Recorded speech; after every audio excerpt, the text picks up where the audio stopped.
Hi everybody, Golden Era Bookworm here, and today I have the pleasure of presenting my interview with Daryl Conant, one of the main figures in the world that truly continues the legacy of Vince Gironda. This interview has been a long time coming, and the interview was so long and so full of information that I had to divide it into several sections, which will be presented over the coming weeks. In his first interview, we hear from Daryl as to how he connected with Vince Gironda and what he learned from the great man. Enjoy. Hi, Daryl. Again, welcome. It's a great pleasure and real privilege to have a true student of Vince Gironda on my YouTube channel. Seeing that, especially seeing that we both share the same admiration for the Iron Guru, as well as his teachings, and of course the same passion for old school bodybuilding. So, welcome and thank you for Absolutely. agreeing. Yeah. Thanks for having me, man. It's cool. That's pretty cool how we can do this over the over Zoom. Yeah, It's pretty good. it's Yeah. Nice. amazing. Like technology nowadays, you can never do Yeah. this a time ago. Uh, Correct. you know what? Just give me 1 second. I always like being super sure that I get a recording because sometimes Zoom plays up. I'm actually also going to voice record this Sure. as a backup. Yeah. No problem. Okay, so all right. So starting with the questions, how old were you when you first got bit by the iron bug? I was about 12 years old, and I started really training for to improve myself for sports and baseball. It was interesting. I met a guy who was a semi-pro baseball player, and he was telling me that in order to get to the next level, especially I was like in junior high, he said if you ever want to play in high school or college, you really need to start working out. And so then he kind of introduced me to weight training, but I never really thought weight training and baseball kind of went hand in hand, but it didn't. So I started really improving myself through that, and then just fell in love with bodybuilding at that point. It was Awesome. it was nice because it was different than baseball. You could kind of with baseball it was a team sport, but then with bodybuilding it was just your own whatever you put into it, man, what you got out of it. And so that was it's a lot of fun doing it that way. So I was very early in falling in love with this stuff. So So it was baseball that got you into it. yeah, it was baseball. You hear some of the stories of like guys getting bullied or something. The classic, I got bullied and they all started bulking up for revenge. But it was never like that for me. I was very secure with my life and everything, so I never had any of those issues. But it was really more for baseball, and I really aspired to want to kind of. I wanted to play in high school, which I did, and then I wanted to play in college, and I was hoping to get a baseball scholarship, so that maybe a Division II or III school, so that I could at least pay for my college. But then when I was in high school, things changed, and I really kind of fell in love with bodybuilding so much that I kind of just gave up on baseball and really put everything into bodybuilding. And what age were you then? So in high school, between 15 and 18 years old. Right. Okay. And so, so when my first 2 years was my freshman and sophomore year, I was still training hard and playing baseball. And then my senior year in high school, I realized that, my body was just changing so much and I was having so much fun with it that I just wanted to pursue that rather than continue on. So it's kind of crazy, but that's how it ended up. Oh, I don't think it's crazy. I think, you can only hit, I guess, so many home runs or score so many goals or whatever. Yeah. The daily change in your body, it's really motivating, I find, bodybuilding. So Yeah, it's fascinating to see your body. Like you have a vision of how you want to look, and then you start developing it, and it's kind of interesting because it's kind of like your own thing. Like someone can be subjective and look at your body and tell you you should be bigger here and smaller here, or whatever like this. But when you're looking at yourself and you're trying to create your own, which I call it like creating your own masterpiece, you're trying to you're molding whatever you want to develop, and to see it happen, it's really awesome. yeah, It's fun. I agree. So what kind of programs would you say you started off as a youth when you just got bit by the iron bug? Yeah, when I first started, I was didn't really know a lot So I would really just do a lot of the basic stuff, like just your basic bench press and shoulder press and bicep curls and tricep press downs and squats. A lot of compound lifting, and because that's all that we really had, in the gym and thing. It was just kind of, I had my own home gym, and so it was kind of what I could do with the equipment that I had. Yeah. And I would just kind of follow like some of the basic programs that were really kind of designed for baseball. And then, read some things about, I didn't really read a lot of bodybuilding books at that time. There wasn't a lot out there. I mean, I know they had some of the magazines and everything, but I was kind of sort of naive to that. And so I was just kind of following things that, my friend had written down for me, that he was doing with his baseball program. And so I was kind of following that a little bit. And then when I got into high school with the football team, I started to hang out with. And so I ended up, there was more information on training for football. And so then I just started doing what they were doing, like in the weight room. And they were doing like basic squatting, deadlifts, your bench press. And that was really all they were really focused on. So I was doing like the clean and press, and then the snatches and all that. A lot of Olympic lifting. Cool. Yeah, so it was good. You actually got into Olympic weightlifting as well. Yeah, it was like, so it's interesting that you said that, because if we go into the future, in 1993, I ended up working at the United States Olympic Committee as a strength coach. And so I was actually lifting at their facility, and that's all they would really do, is a lot of Olympic lifting. So I worked with the Olympic team for a little bit, and so I learned a lot about Olympic lifting. Yeah. But it's kind of interesting, because when I was in high school and when I was doing the Olympic lifts, it was great because it built me up, but I started getting really bulky, But I didn't know a whole lot about bodybuilding at that time. I just knew that I was developing, and I liked what I was achieving, but I really didn't know enough about getting ripped and really defined until eventually I got hooked up with Vince. Yeah, absolutely. I mean, I've done Olympic lifting myself here in Switzerland, and just like you doing compound work, you really just see how quickly you can bulk up and get strong and massive really fast using just basic work. But yeah, I mean, I guess this now leads to my next question. Like, I guess understanding now that you did a lot of that basic foundation work back then, was that your actual goal to focus on bulk and strength when you were young? Yeah, I think that because it was kind of fun to when you kind of did the powerlifting stuff at the beginning, because it was fun, like, as you probably know, like when you start to add more weight to the, it's fun to see the weights go up. Mm-hmm. And it's impressive, and you start seeing that they're getting the feel of it. And like when you're squatting 400 something pounds, you feel awesome. But and that's what I was kind of going at. I was just kind of having fun to see how much I could do, and but after a while I just started feeling like I was hitting like a plateau, because after a while you can only do so much. I mean, Exactly. I'm not going to keep lifting to 1,000 pounds type of a thing. So it was just like, same thing with the chest press, the initial stages, because when you're at that early age of development, like it's almost like you're getting a surge of testosterone every year. It's different because you're growing. And so your body's growing and changing. And so it feels like you're just empowered. And so, but then at a certain point, you hit that plateau, and that's kind of when everything sort of changed for me. I kind of hit that plateau, and then it was like what I wanted to go from there was I wanted to get more into having that cut, defined look, and that's when I got in touch with Vince. Sorry, do you need to pick that up or? No, we're good. We're offset. I'm sorry, I am near my phone, but that's all right. Okay. Sorry about that. Shall I wait for it to ring out? There it is. Oh, good. Mm-hmm. All right. Are you at your gym right now? Is that it? Yeah. I'm in my office. Yeah. Cool. Awesome. So how was your diet back then?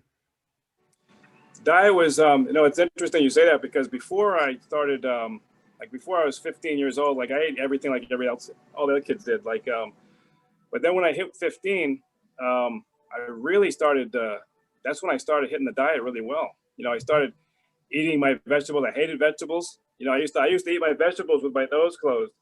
I would you know, mix it with applesauce because I hated broccoli and I hated I hated all that. My mother would make it and I would always just end up throwing it away. But then I realized the value of the nutrients, and so I got so disciplined to it. And I just started eating just without worrying about the taste, but just to get the calories and the nutrition into my body. And so I just started really focusing on, you know, at that time, it was a lot of vegetables and a lot of meat. You know, I ate a lot of red meat, I drank a lot of milk and a lot of vegetables. So I didn't never, even back then, I wasn't really a carb guy. I didn't really load up on carbs a lot. I didn't even know what I was doing. I really enjoyed, you know, having a lot of protein and vegetables, and that really worked great for my body. Yeah. Excellent. Okay. So I gather now, like, you know, you've talked about basically you started bodybuilding and weightlifting to help your baseball, but then you kind of shifted focus. You were just basically, like most of us really at a young age, seeing how strong we can get, how big we can get. And then what was it then that made you switch or you know, to the style of thinking of, now I want to develop an aesthetic physique? And for example, when did you first hear about Vince Gironda? Well, it's interesting when so to tell you about what really kind of prompted me into the bodybuilding world was, I have to go back to 1983. And it was Frank Zane's last. Hang on a second. So 1983, I was watching. We had this show. I don't know if you guys have it over there in Switzerland, but at the time we don't have the show anymore. But it was called the Wild World of Sports. Okay, so it was a show that came on every Sunday night, and it was about all these sports all over the world. And it was I believe it was the Mr. Olympia with Frank Zane. And when I turned it on, and I saw, and it was when Frank Zane was coming out on stage. Oh yeah. And it was that moment, which is kind of crazy. I mean, I never knew anything about bodybuilding, and then when I saw Frank Zane come on stage, I was blown away. I was like, this is incredible. I've never to have someone look like that, and I was really attracted to the way he looked because he wasn't overdone. You know, some of the guys were really, really big, and I thought, I mean, it was impressive.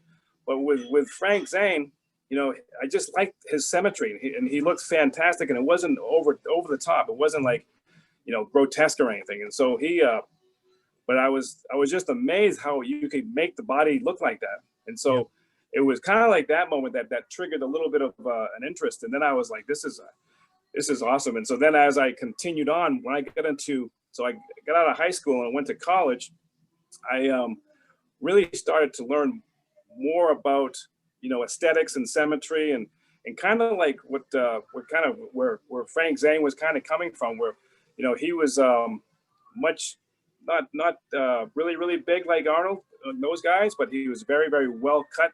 And he even said that the bigger that he got, the worse his physique looked. So he liked that kind of like that 19, like the nine, probably like nine, let's say probably in the 1979 was his best year, I guess. And he was like around 190 pounds. And he said that was a shredded look for him. And he looked even bigger than he did in 93. But anyway, so when I was in college, I ended up going to the gyms that were in the area.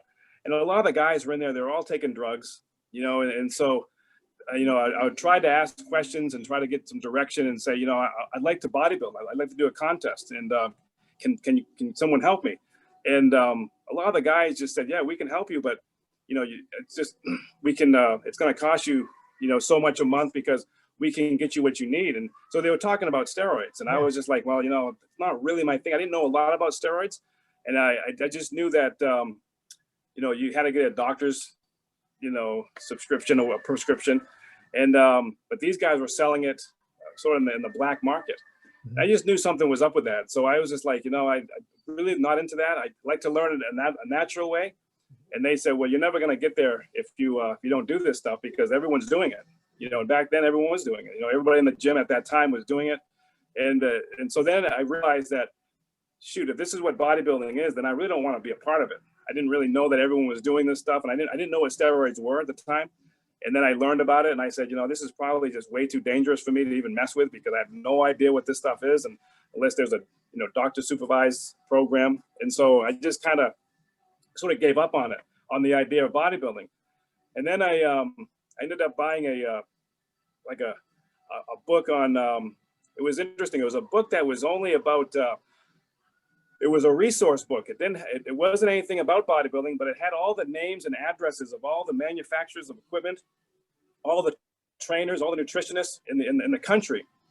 And so I just bought it because I thought it'd be a good resource to have.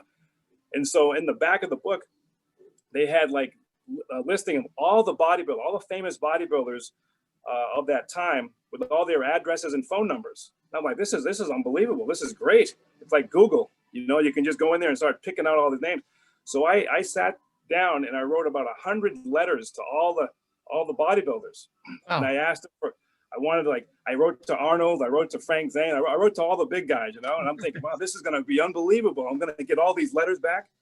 And I'm thinking, this is going to be like, I'm going to learn so much, and maybe some guys will help me out. And so I got either no response from the letters, or returned addresses because they had moved. And so I didn't get anyone to help. And so I was like, man, of all those letters, not one came back positive or with anything.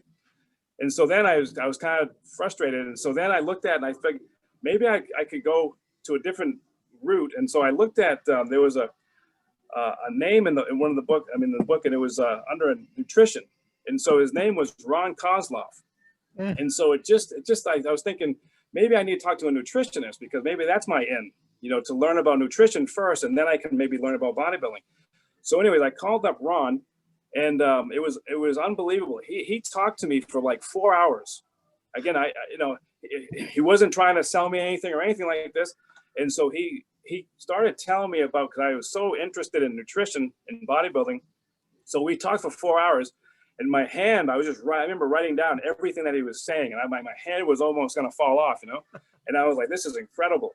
And so it was just like what he was giving me, I'd never even heard of before. It was amazing. The information and what he knew about nutrition was unbelievable. And so then at the end of the 4 hours, I asked him, I said, is there any way that, you could be my trainer? And again, this is we're talking on the phone, because we didn't have internet back then. It wasn't as accessible as we are now. And so this was like 1987. And so he's like, oh no, I can't help you with that. He goes, if you want to learn about bodybuilding, you need to talk to the guru. And I'm like, what the heck is the guru? I'm like, what is that, man? Who's the guru? And so he's like, you need to talk to Vince Gironda. And I'm like, wow. I go, that's okay. And so he gave me his phone number. He goes, tell him that I sent you, because I'm a really good friend to him, because Ron Kozloff was the owner of NSP Nutrition, NSP Research Nutrition. So he sold all the nutrition supplements to Vince. Mm-hmm. So they had a really good relationship, and they were like very, very close. Like, oh yeah. So he told me to call Vince. And so sure enough, I called Vince, and it was, so I remember it was just like yesterday. I remember calling him, and it was just like, so I called up, and his voice answers and says, hello. And I said, yeah, I'm calling for Vince Gironda. The guy goes, what do you want? I said, I'm calling for Vince. And then he hung up. Oh, and I'm like, what the heck was that? So I thought I had a bad connection. Called him again. And the same voice answers, he goes, he goes, hello? I said, yeah, I'm calling for Vince. I think I got hung up by mistake. I go, but I'm just calling for Vince Gironda. He's like, what do you want? Like, he talked like that, And so I said, no, I'm just trying to call Vince. And so then it hangs up again. Oh, I'm like, man, this is the craziest thing. I go, I don't know if I have the right number. I have no idea what's going on. So I call a third time, and then I get a female this time. And so I said, yeah, I go, I don't know if I have a bad connection, but I'm trying to get in touch with Vince Gironda. I go, is this Vince's gym? And she goes, yeah, this is Vince's gym. And she goes, you had him twice already on the phone. And I said, oh. And she goes, he doesn't have much time for this. So, you have to kind of be direct with him, because if he doesn't have, any time. He's not going to give you any time. And so I said, well, and she goes, who is this? And I said, well, my name is Daryl Conant. I'm a friend of Ron Kozloff, and he referred me over to Vince to talk to him about bodybuilding and everything.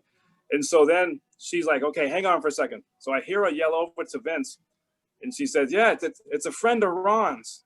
And so then he comes over and he comes on the phone, changed everything. So he was much happier, much. And so as soon as I got him on the phone and I told him what the situation was, he became he was way more nice. And then he became much more, he gave me a lot more information in terms of like what I needed to do for bodybuilding. But we developed a kind of a really nice relationship. And because sometimes he can be very, very cantankerous. Like he would hang up the phone on me all the time. Like if you ever asked the wrong question, like if you said, I don't understand something, and he would help you. But if you asked a stupid question, like, do you think I should take steroids? That's it. He absolutely would blow a gasket. Like I remember the one time I asked him that, I never asked him again, but he flew off the handle. He's swearing and he's just yelling, and then he would hang up the phone, so then I would give him a couple of days and I'd go back and call him up again and so on. But he was very, once you were kind of in with Vince, then he became like, he gave you everything. He gave you all his knowledge. But if you ever crossed him, or if you like were trying to go against him in any way, then he wouldn't have the light of day for you, and he would treat you like crap. Yeah, but he was, so it was really fascinating, because then at that point when I called him, then I started talking to him about my goals and everything. And he said, he goes, well, what you need to do is you need to come out and see me. He goes, I have a program where you can come out and you can stay at a hotel, and I can train you and I can teach you everything you need to know. And I was like, well, I'm only 18 years old and I'm in college and I'm just barely, able to pay for my own food, And so he's like, well, I also offer a mail order program. He goes, I want you to follow this. He goes, I want you to send pictures of yourself, what you look like on both front and back. And then tell me what you've been doing with your program. What your goals are. And so I sent everything to him. And then he sent me back a program. And when I first started, he had this program called the Master Series. And in the Master Series, it's a 12-month program that you follow. And then he would give you the supplements, give you the nutrition, give you everything. And then, so you would sign up for it, and you get the program, and then you would get your supplements and everything like this, and just kind of, and then you would send your progress report or progress sheet back to him. And so he would look at it, and then he would send you back input. And during this whole time, we would communicate over the phone. And so I would talk to him like every month, and he was very candid. So he would look at the pictures and he would tell you that you need to do this, this, and this. Your calves are small. You have no deltoids. Your pectorals need better shape. And so he would tell you everything that you needed to do. And so then it was like unbelievable when I started doing the programs, and I did exactly what he would say. I did the exercises, everything exactly the way he wanted me to do it. And my body was changing like absolutely incredible. And one of the things that he wanted me to do, because I was very lean when I started working with him, he wanted me to put more muscle size on. So he ended up putting me on his egg diet. So you probably heard of his egg diet. So I thought the egg diet was it was crazy, because when I was in college taking college courses in nutrition, they would say only to have like 2 or 3 eggs a week because of the cholesterol. Back then, yeah. Back then, but Vince told me to have up to 3 dozen eggs a day. And I thought this was absolutely crazy. I was like, no, I'm gonna probably die. I don't know what's gonna happen to me, man. So I ended up doing his egg diet for a month, and man, I got extremely ripped. And because it was for me, it was 10 ounces of cream, okay, and then sometimes it'd be half and half. But I had cream. He wanted me to put it in cream. Wanted me to have fat. So I put the cream, and then I'd put like 6 eggs, and then I would stir it with a fork. I would never blend it. He told me never to blend protein powders or eggs or anything like that, because it messes up the molecular structure of the protein. So he said to always stir it with a fork. And I had also take a ton of digestive enzymes and all these supplements. And so I was doing this, and then man, my energy was through the roof. I was like, it looked like I was on drugs because the way I was developing. When I'd go to the gym, a lot of the guys thought I was taking stuff. And so and here I was only working out like 30 to 40 minutes a day. And then I was getting this result like crazy. So I was like, man, this guy is for real. I knew that Vince was like, and then I was talking to Ron in conjunction. So I had Ron and Vince both kind of helping me out. And it was amazing because at first I was a little bit nervous going into it because I was thinking, I don't want to have a heart attack with this. But then I realized that with all the fat and the cholesterol and everything that I was building my muscles so fast that I needed all that. And so prior to this little egg experiment, I wanted to measure myself. So I went to a doctor and I had the doctor take my blood work, and I wanted to measure my before and after cholesterol. So I wanted to prove to myself that this was safe, And so we did all the measurements. I did my skin folds and we did the blood work. And so then at the end of the period, I went back and my cholesterol dropped from 170, which was normal, went from 170 to 100. And I was like, this is amazing. And the doctor was blown away. They're like, are you taking anything? Because I showed him what I looked like before and after. And he's like, man, he goes, are you taking steroids? And I said, well, no. I go, he goes, what have you been doing? I said, well, I've been eating 3 dozen eggs a day. This guy almost blew his top. He's like, that's crazy. He goes, you're going to die of a heart attack. I'm like, what? I go, how am I going to have a heart attack? You just saw my numbers. Everything's down. He goes, yeah, that is true. I've never seen anything like this. And so anyway, so then going forward, it was at that point where I said, no, this guy's for real. Vince is the real deal. And so then I started doing everything that I was addicted to his stuff. And so it was awesome. Every month I would get his program. We would talk all the time. Like if I ever had any questions about the exercises, when he would send a program, he never had like any descriptions or illustrations. He described the exercise in the program, never really had any illustrations. And so it made it difficult to understand how to do the exercise if he wasn't there. And so I would call him up and the way he would describe the exercises to me over the phone was absolutely fantastic.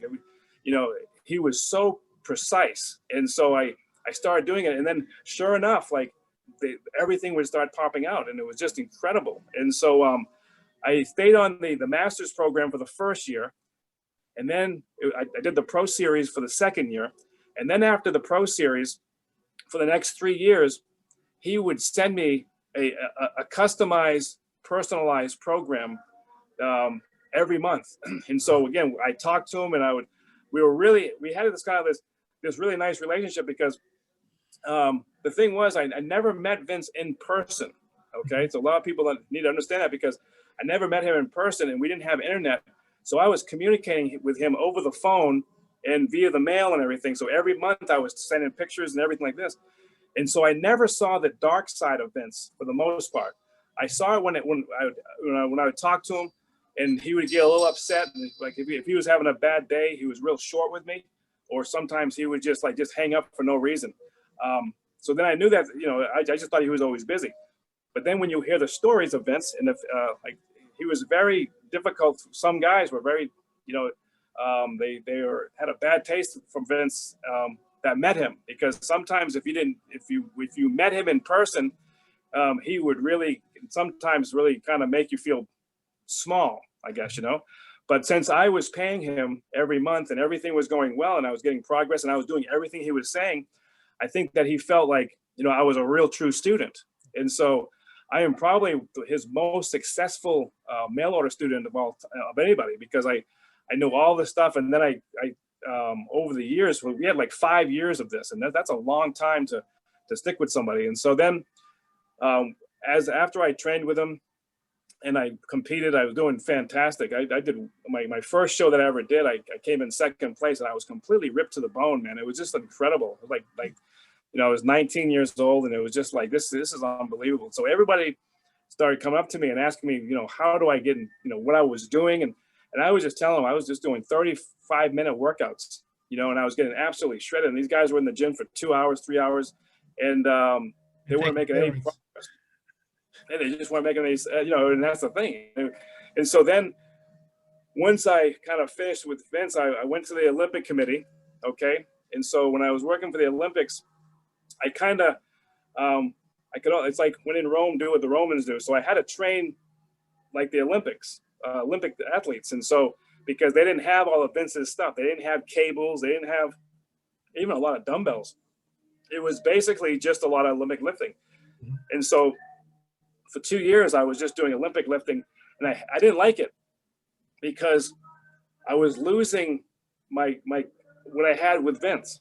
I lost the connection that I had with Vince in terms of the supplements and all that, because I was doing stuff that was totally different, and my body was getting bulky, and I was losing all my shape, and so I was very frustrated. So then once I got out of the Olympic Committee, then I went back to Vince's stuff, and I immediately within a year I was right back to competing again, right back to everything again.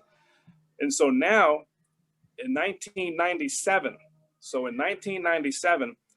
I had finally, with my career, I had built up my career pretty well, so I was able to have money now. I was kind of at a better spot in my life. So I finally had enough money to go visit Vince out in California. And see, my goal was, Carlos, when I always wanted to get out to California so I could meet Vince to thank him for everything that he had done for me, because he changed my life. I mean, him and Ron Kozlov, Ron and I became best friends. And between him and Vince, they completely changed and transformed my life, not just personally, but also, physically and emotionally. I mean, they were really, really close to me. And so then I wanted to just go out and meet Vince, shake him by his hand and say thank you. And then I wanted to get my picture underneath the Vince's gym sign outside of his gym. And then I was going to buy all his stuff. I wanted to buy all his shirts. I wanted to, I was probably going to spend like $1,000 at that, if I could. It would have been great. So I get there in 1997. It was December 1997. And I went out and I was looking for his gym and couldn't find it. I went to the address and it was like a furniture store. And I was like, man, this doesn't make any sense. I go, this should be Vince's gym. And so I went to a gym that was nearby and I said, can you help me? Can you show me where Vince's gym is? And they said, oh no, Vince's gym's gone. He closed it down in 1995. And he actually passed away a month ago. It was in November of 1996. And so I was like, oh my gosh, this is awful. This is like, and I was devastated. It was at that moment, I was like depressed. I mean, I went all the way out there and I never knew this. I never knew that he had passed away. And so it crushed me. And so I remember coming home on the airplane, I was like devastated. I was like, shoot, I never got to meet him. I never got to thank him for everything that he did for me. And I never got my picture underneath the sign. That to me would have been like the pinnacle. I would have put that right in my wall, And so I was just kind of bummed out. I kind of, realized that, the legend's gone, and so I kept all my notes. I kept everything that I did for the 5 years that I trained with him. And so I just kind of kept it in a box and said, I'm just going to kind of keep that because maybe someday someone might want to know about this stuff. And so then I realized that, it was from 1997 and on, I'm thinking, people are going to come out and start talking about Vince. I'm thinking that there's going to be books about him. There's going to be, all these famous bodybuilders like Arnold and Steve Davis and a lot of the guys that train there. I would just think they would come out with all kinds of books about him and information that what they did when they were training with him. And there was nothing. I mean, Carlos, there was nothing. I was like, this is unbelievable. So every year I kept looking at him, like, even his son, I thought Guy would have come out and taken over the gym and kept it going. I thought somebody would keep this thing going. I'm like, this is unbelievable. And so then it was interesting in 2005, Ron Kozlov called me up and said if I would be interested in doing a video with him and a gentleman named Doug Snyder up in Canada. Doug Snyder he was kind of he had his own production company, and so he actually owned the VinceGironda.com site. So then he ended up selling that to your friend. But so he was going to do a video, and they wanted to do a demonstration video of the exercises. And so wow, they wanted me to be a part of it because since I knew the exercises really well, I knew the programs really well, that this would be a great opportunity for me and Ron to collaborate on something. And so we flew out to, went out to Detroit. And then it was funny. This is Ron was very vague on how far we were going to go. So I flew into Detroit, okay? And so we had to go all the way up to, it was called Waterloo, Canada. And so it was like a 5-hour drive from Detroit. It was crazy. So I'm thinking like, I'm going to get in the car and we're just going to drive for like about an hour or so, you know? And so it's like, man, we're in there I'm in the ar with Ron for like 5 hours, losing my mind. I'm like, are we ever going to get to this place, you know? And so, but that's just the way Ron was. He never really kind of gave you any warning. He just said, get in the car, we're going to go. So we went, and it was like, but it was great because during that time too, I started writing some ideas for my book Invincible. And so he kind of helped with that. And so it was kind of a great opportunity because I had him one-on-one and it was just, in a car driving up, and I could ask him all these questions, which made the ride go a lot easier. But anyway, so we got up into Canada, we did the video, and then I came home, and I didn't think anything that was going to happen. I didn't think people would even notice it, because I'm thinking Canada. And so Doug did a great job of marketing the video, and he started getting some traction. And so for about 2 years, I was getting royalty checks from Doug. And I was like, I didn't really expect that. And so I was making some money off that. But then at the same time, guys were kind of seeing me in the video. And so they started emailing me, and they started asking me questions about Vince. And they said, this is great. People were reaching out to me saying, hey, I trained with Vince over the years, and this is great. Your videos are great because it really kind of helps show the exercises. And, and so then I started realizing that, wow, there's a need for this. And so then all the notes that I took from Ron, and I started formulating my book idea. I called Ron up. I said, do you think it would be all right if I wrote a book about Vince and his programs? And Ron said, absolutely. He goes, someone has to do it. And he goes, you have to do it because no one's doing it. And Ron was going to do it at one time, but with his business and his life, he got sidetracked and he couldn't do it. He goes, whatever you do, I will help you. He goes, I'll help, give you input, whatever you want, but you have to get the information out. And so then that's when I wrote Invincible. And so then during this time, from the video to when I released the book, this gentleman contacted me. I just remember his name was Chris. His last name escapes me. But he called me up and he said, I saw your video online, and I wanted to reach out to you. He goes, I'm the one, I was a member of Vince's gym, and I was there when Vince closed his gym. I was there on the last day that he closed his gym, and he said, I have the Vince's gym sign that used to hang outside Vince's gym. And I'm like, holy smokes. I go, this is gotta be a joke. I go, there's no way. I'm like, this guy contacted me. I mean, Carlos, out of all the people all over the world that trained at Vince's gym, that he contacted me. I was like, this is unbelievable. And so then he ends up saying that he fell into some financial problems because it was right during the time in the United States we had a stock market crash, and the economy was tanked, and so a lot of people lost their jobs and things. And so this gentleman, he had the sign, and he reached out to me and said, he goes, I need to sell the sign because I need to make some income. And he goes, I don't want to just sell it just to anybody. He goes, I want to sell it to somebody who can really appreciate it and who would really take good care of it.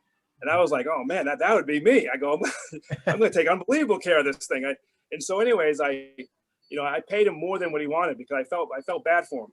And he said that when Vince gave him the sign, it's the sign, the wooden sign that was outside the gym. He said, he just gave it to Chris, and he said, whatever you do, just don't sell it. Don't try to make money off it. Just just keep it for your own, personal use. And then so Chris agreed to that, but since he fell into some bad times, he really he was struggling with keeping the sign, but then realizing that if he sold the sign to somebody like myself, that it was going to be an unbelievable condition and care. So we ended up making the deal. And then it was unbelievable, Carlos. The sign came to the gym, and it was just incredible. So here I was, and with the sign that I was going to take a picture with myself under the sign with Vince. So then I hung the picture up, I mean, the sign up, and the local newspaper came down, took a picture of me underneath the sign. And then I told the whole story about Vince, and this, which is crazy because like, it was, you know, just this moment, you know? And so then so people started emailing me from that exposure. And then they wanted to know more about Vince. They wanted to know how he was, you know, what his methods were. And so then I started teaching more about Vince's stuff in my own gym. And it was great because now I'm kind of like, it's like a payback. I'm paying back what Vince gave me to other people. And so for the first time, I was like, this is incredible. I'm able to, I didn't think people wanted this information, but now they started coming. And then I started getting people that would travel from New York and Boston and Connecticut.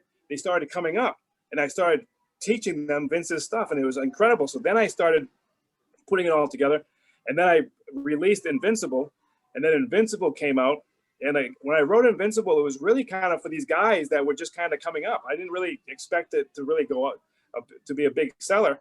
And so I was just kind of doing it so that people, when they come up, I would train them, they get a copy of the book, and then we can kind of go through the exercise and so on. So then when I put it out there and went on Amazon, I started getting people all over the world buying Invincible. Like people in Australia were emailing saying, this is fantastic. I've always wanted to learn about Vince's methods. And I'm like, this is crazy out in Australia, you know? And so anyway, so then there was so much information between Invincible that I had, I couldn't put on one book. And so then I realized that I needed to tell the whole story of everything. And so then that's when I wrote Convinced. And so 3 years later, I wrote Convinced to talk about the last. So Invincible was the first 2 years of training, right, and then Convinced was the last 3 years of training, plus the sign, how I got the sign, and the connections afterwards of all that. And it's absolutely unbelievable because Carlos,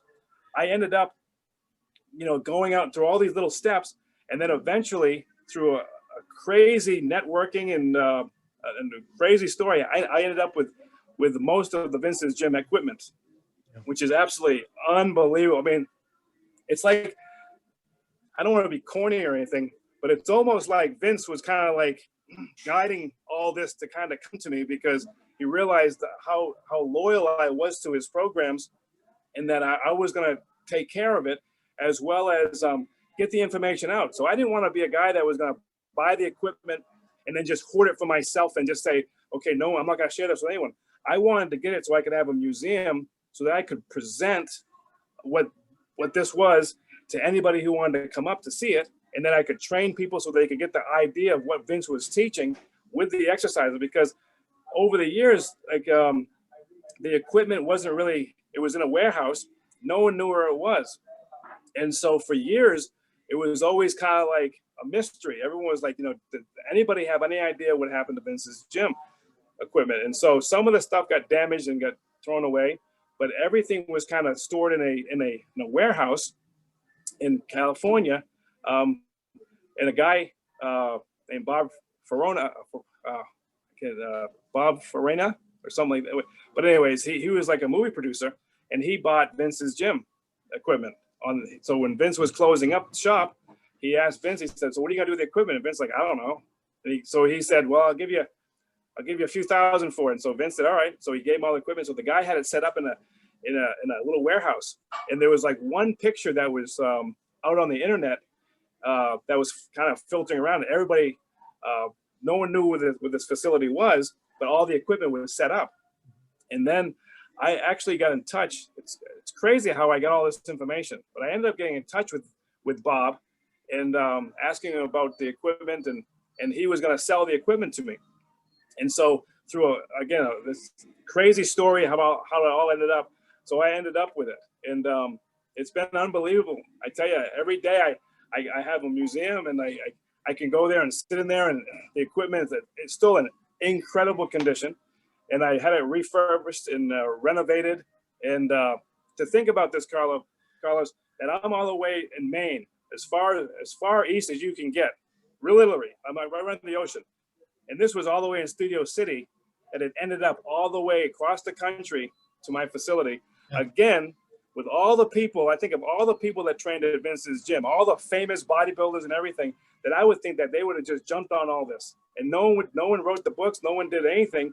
And so I feel very honored to be able to carry this legacy and to be able to share with people the information and to guide them correctly through all this stuff. Because, you know, just to have a program that doesn't have any life to it, it doesn't do anything. Like when you tell someone, if you read one of Vince's books that says do an upright row, yep, everyone thinks of the typical upright row that you see on YouTube, but his upright row is totally different. Yeah. You know, or the low pulley row, or the body drag curl, or the belly row. You know, people are like, what is all this stuff? But once you can kind of bring it to life, and then you have someone like, if I had you and I could put my hands on you and say, okay, now this is the position I want you to be in, and now do the exercise, you'd be like, oh my gosh, this is amazing. It's totally different than just like if I just said, okay, here's a little email description and try to have your way at it. You're not going to be able to understand it. And so that's what, you know, which was incredible. When I went to do the video with Ron, they were absolutely blown away that I knew the exercises so well, because they're like, this is incredible. Like Vince never put his hands on you. You know how to do these exercises. And I said, because I talked to Vince so much that, like, I'm not a stupid person, so I could figure out how the muscles work. And Vince really inspired me to learn as much as I possibly could. I remember asking him one time, it was an exercise. It's called the decline scoop fly. And you're on a decline bench. It's a crazy looking exercise, but man, it really targets the pecs. And so I was doing the exercise, and I said, you know, what aspect of the pectorals does this affect?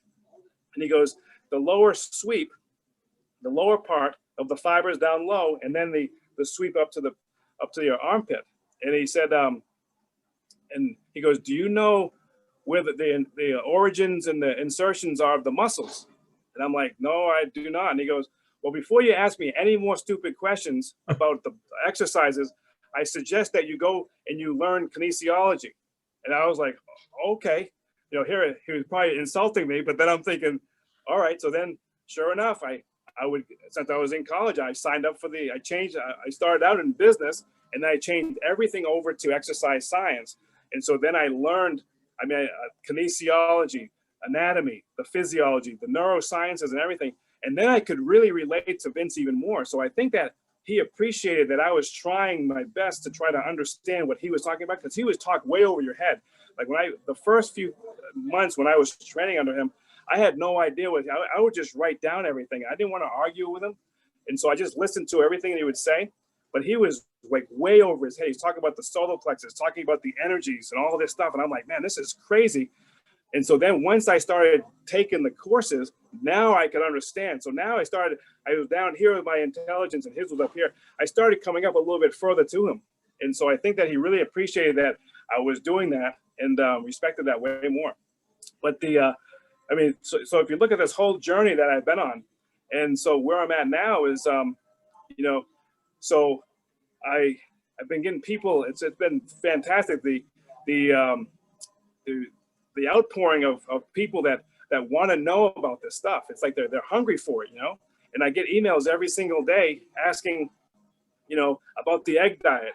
They ask about desiccated liver. They ask about the supplements. They ask about all these things and the exercise and everything. And I just love it. So I sit here and I'll just fire back everybody. And I love being able to be a part of this whole thing, but also to keep his memory alive, because, you know, what he knew was more than I've ever learned in any graduate program or college program. You know, he knew so much about the body that, you know, it's light years ahead of everybody else, and it's still not even caught up, you know? And so to be able to continue sharing this stuff with people and to make sense of it, you know, to have like a person, like when I had Ron, unfortunately, Ron passed away a year ago or so, and that was devastating. That crushed me. Because he was such a wealth of information. Like his take on the nutrition piece was absolutely fantastic. So again, I had Ron and Vince, and I put it all together. So Vince's training, Ron's nutrition, and then everything that I learned on my own, really put it all together. and it fantastic. Oh my God. I don't know where to start with the next questions. First of all, your story is incredible. More incredible than what I've read and what I've heard. First thing I just want to say is, it's an honor and a privilege, more so, to speak to you, because I feel like you've really absorbed so much of both Ron and Vince. I can really start to appreciate now how much you really are continuing the legacy of both men. And just to hear all this is really wanting me to to take up your offer and what you offered me as well, to come and visit you. I really do want to. Oh man, that'd be fantastic, Carl. Man, anytime you want, that'd be great. It's just the corona right now, but the moment moment things ease down, I really do want to get to the States and learn off you. As we have heard from Daryl Conant, after developing a foundation through powerlifting and Olympic weightlifting, he sought to begin shaping his physique after seeing Frank Zane in the 1983 Mr. Olympia and sought the help of Ron Kosloff from NSP Nutrition, renowned nutritionist from the golden era who directed him to Vince Gironda. Vince got him onto his high-protein, high-fat diet and training on his mail-order course called the Master Series program, which is available at www.goldenerabookworm.com. And of course, Daryl's transformation was unbelievable. Vince had Daryl follow the Master Series with the Pro Series as well, and then offered a further 3 years of personal training by designing custom programs for Daryl. In total, Daryl trained under the tutelage of Vince Gironda for 5 years. Unfortunately, Daryl was never able to meet or thank Vince in person, but he has kept the legacy of Vince Gironda alive by creating a series of videos and books where he shares his knowledge that he learned from both Vince Gironda and Ron Kosloff. I personally own all of his books and DVDs and can honestly say that they have really expanded my knowledge on Vince Gironda's teachings, and these are highly, highly recommended, and you can purchase these on his website. If you are interested in understanding Vince's programs better and seeing excellent demonstrations of his exercises, please visit Daryl's website and shop for his selection of books and DVDs. Speaking to Daryl, you probably realized how enjoyable I found this interview. I was literally grinning from ear to ear, absorbing every single word. I found that listening to Daryl and his story of Vince was truly inspiring and motivating, and I do hope to be able to visit him one day and see the Vince's Gym Museum that he owns in person. Anyway, I do hope you have enjoyed watching this first interview with Daryl Conant. If you have, please give the video a like. Please subscribe if you haven't done so and leave me your comments. If you were one of the lucky ones to have trained at Vince's gym as well, please share your stories in the comment section because I really enjoy reading these stories. Anyway, I hope you have enjoyed watching this video. That's it from me. This is the Golden Era Bookworm saying bye for now. Now, if you're interested in learning more about Vince Gironda's approach to bodybuilding, his principles, and all these tips of wisdom that he has, I mean, there's so much stuff that probably hasn't been proven by science, and it will take science to prove or disprove Vince. But to be honest, these 3 books, I believe, which I call the Classic Physique Bundle, are the best books that Vince ever came out with. And they, of course, are the Wild Physique, the Master Series, and the Pro Series. Have a look at it this way. The Wild Physique, I believe, is like the ABCs of Vince Gironda's principles to bodybuilding. He teaches you the exercises and his principles, but how do you put them together? Well, the Master Series is a 14-month program of using all of these principles, all of the diets that Vince came out with, all of the exercises, and believe me, it's a brilliant, brilliant program. Many people have used it. I know personally a lot of bodybuilders that have actually used it and made fantastic results with it. And of course, the Pro Series was a book that he came out with later on, specially targeted for getting into competition. It's just these 3 books, as I call it, the Classic Physique Bundle, Vince's best work, and available, of course, at www.goldenerabookworm.com. Now, the Pro Series of Bodybuilding, which was targeted for professional bodybuilders, contains 6 programs, each of which go for 2 months each. So it's a whole year, again, in preparation for competition.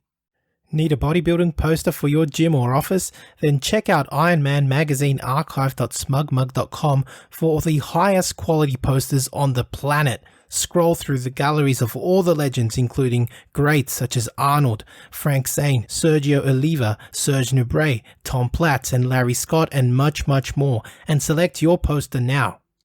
To support your favorite YouTube channel, please visit teespring.com/store/Golden Era Bookworm for merchandise, including t-shirts, hoodies, face masks, phone cases, and much, much more. Once again at teespring.com/store/Golden Era Bookworm. Become a patron at www.patreon.com/Golden Era Bookworm for hard to find books, scans of rare photos, and articles on the Golden Era of bodybuilding.